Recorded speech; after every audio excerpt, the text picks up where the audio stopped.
je prends un projet quelconque. Ça, c'est la partie système. C'est bon? Et ce qu'on a expliqué tout à l'heure, c'était le choix de l'onduleur et la partie dimensionnement. Par exemple, on a pour un projet 32 panneaux. D'accord? Je peux les installer 16 en série, 2 chaînes. Sachant qu'on a minimum 5, maximum 19. D'accord? 16 et 2, 32. Donc, ce qui fait 2 chaînes. Ces 2 chaînes, est-ce que je vais les raccorder en parallèle? Pour l'onduleur qu'on a choisi, à 2 MPPT. Il est mentionné ici, onduleur avec 2 MPPT. Ce qui fait, je vais prendre chaîne 1 vers l'MPPT 1, chaîne 2 vers l'MPPT 2. Donc, ce qui est déterminé ici, le nombre d'entrées MPPT utilisées, c'est 2. C'est bien ça. D'accord? Donc, il n'y a pas de l'erreur. C'est bien parce qu'on a respecté le nombre des séries. On a respecté la puissance qu'on a ici, c'est 17,3. On a 15. Le rapport, il est à 1,15. Donc, si je prends ça divisé par 15, ça sera 1,15. Donc, ce qui fait, on n'a pas dépassé 1,2. Pas de problème, il n'y a pas de perte de surpuissance. Donc, si je clique sur dimensionnement, il va vous donner ces courbes. D'accord? Donc, ça, c'est la courbe qu'on a vue tout à l'heure pour la tension max, etc. Donc, si j'augmente le nombre des panneaux en série, vous voyez que cette courbe, il va y aller vers le VMP max. Donc, jusque-là, avec 19 qui est maximum acceptable, le VOC, il est au VMP max. D'accord? Donc, si j'augmente encore à 20, on a dépassé la limite de VMP max. D'accord? Donc, ce qui fait, on risque d'avoir un problème de la tension qui dépasse la tension maximum de l'onduleur. Et encore, si je vais aller au moins de 5 en série, 4. Donc, on est au 1000.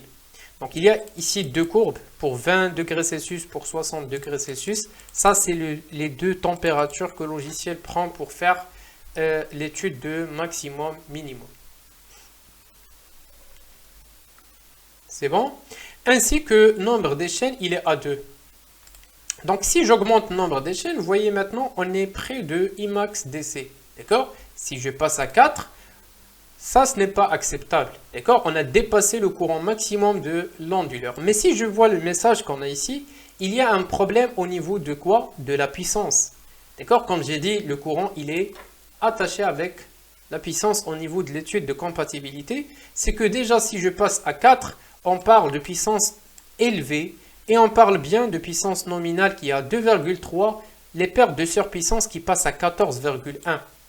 D'accord? Et je parle bien de 8 MWh annuels qui sera perdu. C'est bon? Alors, pour PV6, si je veux, par exemple, pour ce projet, on a 33 panneaux. Je n'ai pas 32, 33. D'accord? Donc, 33, 17, je peux mettre 17 en série, 16 en série. Comment je peux représenter cela? Sachant qu'il n'y a pas autre fenêtre qui vous donne d'ajouter de mettre 17, d'accord, et 16. Alors, c'est pour ça que j'ai parlé des sous-champs. Donc, je peux cliquer sur ajouter un sous-champ, d'accord? Et pour le premier sous-champ, vous allez mettre 16 en série et une chaîne, d'accord, qui a 16 panneaux en série. Et je vais aller ici, nombre d'entrées d'MPPT, je vais mettre 1, parce que ça, c'est pour MPPT 1, pour un MPPT. Et pour MPPT 2, donc pour un autre MPPT, ça, ce n'est pas le nombre. Ça, ce n'est pas 1, 2, mais c'est ce nombre des MPPT qu'on va utiliser pour cette partie de système. Donc, pour l'autre MPPT, on aura 17, nombre des chaînes 1. D'accord? Donc, vous voyez ici, j'ai 17 en série, MPPT, pour un MPPT. Pour l'autre MPPT, on a 16 en série. Donc, en total, vous allez trouver ici nombre de modules 33. Nombre d'onduleurs, il est à 1 parce qu'on a un onduleur. C'est juste qu'on a 2 MPPT qui ont de nombres en série différents. Ça, c'est la méthode qu'on peut utiliser lorsqu'on aura de variations au niveau de nombre des panneaux en série. Alors, si je passe vers PVSol pour voir la différence de cette présentation, pour PVSol, voilà PVSol. Bon, cet écran, vous allez le trouver parce que PVSol, il vous donne la possibilité de commencer par le 3D, de mettre le 3D et après, vous déterminez l'étude de compatibilité. Donc avec ou sans 3D, c'est le même écran, ça sera affiché. D'accord? C'est la même méthode, le même affichage. D'accord? Donc ici, on a, par exemple, pour ce projet-là, et de la même manière, j'ai 17. Bon, ça c'est à d'autres panneaux. Donc je peux y aller ici pour voir quel panneau utiliser. Ça c'est pour un panneau de 310 10 watts. Donc avec ce panneau-là, on a un raccordement série 17. D'accord? 17 en série pour l'MPPT2. Vous voyez ça? Donc ici, il vous donne la possibilité de modifier le nombre pour chaque. Par exemple, ici, je peux mettre 16.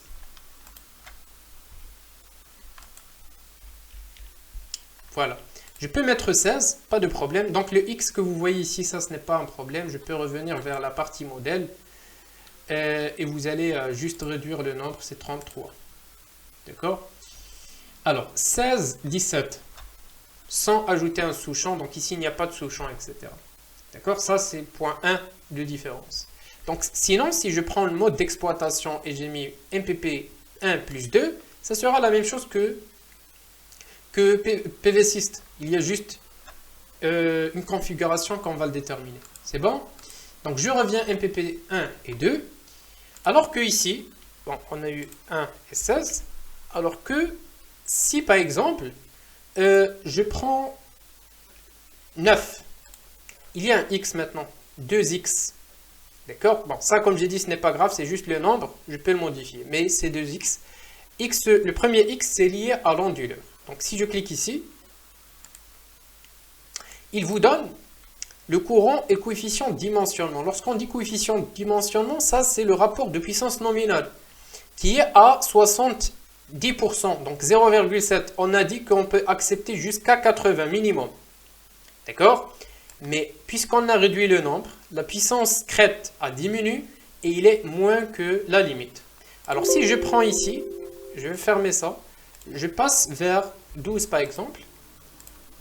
Bien, je prends 13. Voilà. Pour 13, il y a un rapport de 81. Donc c'est acceptable.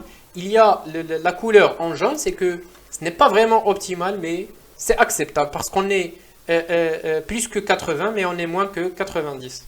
D'accord? Donc ça, c'est la plage d'optimal d'être plus que 90 et moins de 110. D'accord? Ainsi que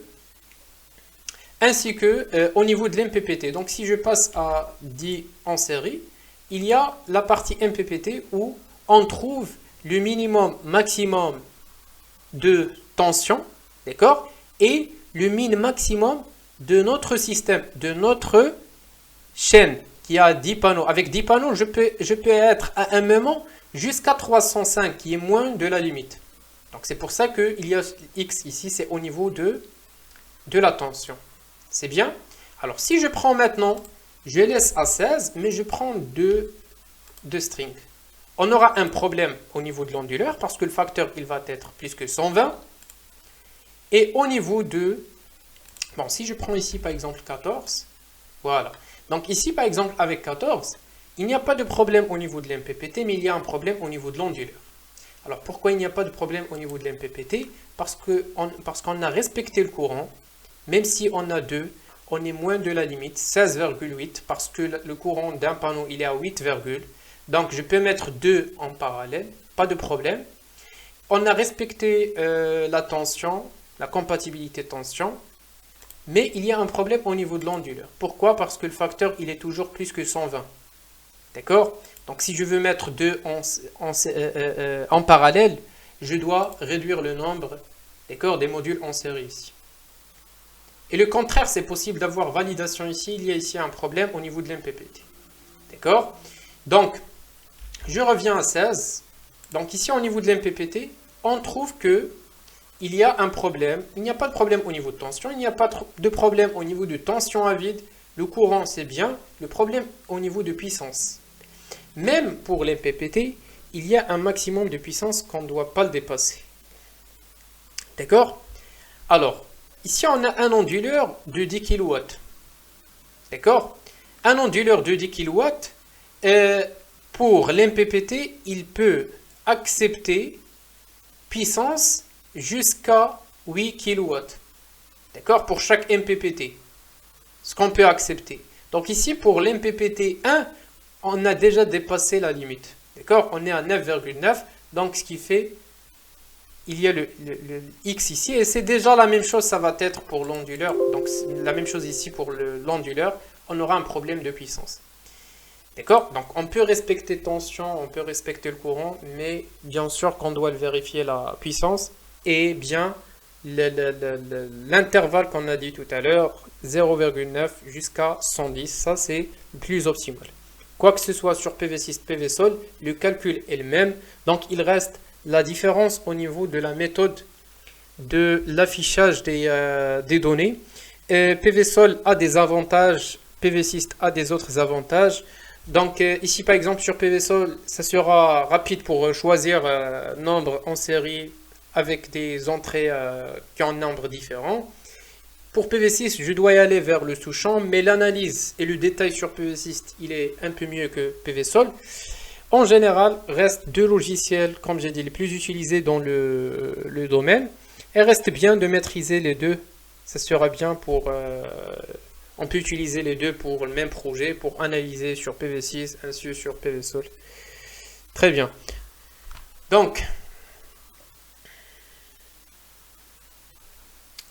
pourquoi vous avez choisi la puissance PV supérieure à la puissance de l'onduleur?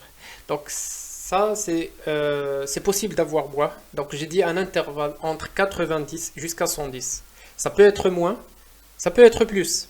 Donc s'il est moins, on parle de, bien sûr, entre 90 jusqu'à 100%. Et sachant que ça sera mieux d'être plus, la puissance PV, d'être plus que la puissance de l'onduleur. Pourquoi? Parce que si je prends la puissance, par exemple, d'un système PV à 15 kW, je l'ai raccordé avec un onduleur de 12 kW. C'est bien que cette 15, ça ne va pas être au niveau de l'onduleur, on n'aura pas 15, parce que cette puissance, c'est quoi? C'est la puissance maximum, selon des conditions STC qu'on ne va pas le trouver en réel. J'ai dit que un panneau qui a 400 watts, si je vais l'installer, je peux atteindre 300 watts, 310, d'accord? En fonction des données météo, mais je ne vais jamais arriver à 400 watts, d'accord? Donc, ce qui fait la même chose, si je prends 15 kW, je ne vais jamais avoir 15 kW. Je peux avoir 12, 10, 8, en fonction de l'irradiation, au niveau d'irradiation qu'on a, etc. D'accord? Donc, ce qui fait, ça n'a aucun sens de prendre un système de 15 kW, je vais le raccorder avec un onduleur de 15 kW, mais je ne vais pas y avoir 15 kW. Je ne vais jamais l'avoir. D'accord? Donc, ce qui fait, ça sera mieux d'avoir un onduleur. Bon, c'est possible d'avoir la même puissance, mais ça sera recommandé d'avoir un onduleur qui a une puissance moins que celle des panneaux, mais avec une limite. La limite, c'est quoi? C'est 110%. C'est que si je prends la puissance des panneaux, je vais le diviser par la puissance de l'onduleur, je ne dois pas y avoir plus que 110. D'accord?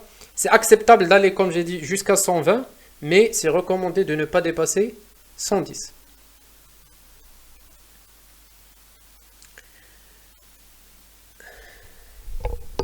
Bonne soirée à vous, Hicham, et bon week-end. Merci.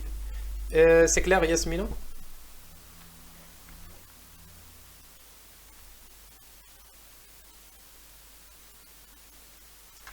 Merci à vous aussi. Merci. Sinon, je répète, pour toutes les autres questions, vous pouvez nous contacter sur WhatsApp. Voilà, merci à vous et bonne soirée. À la prochaine formation.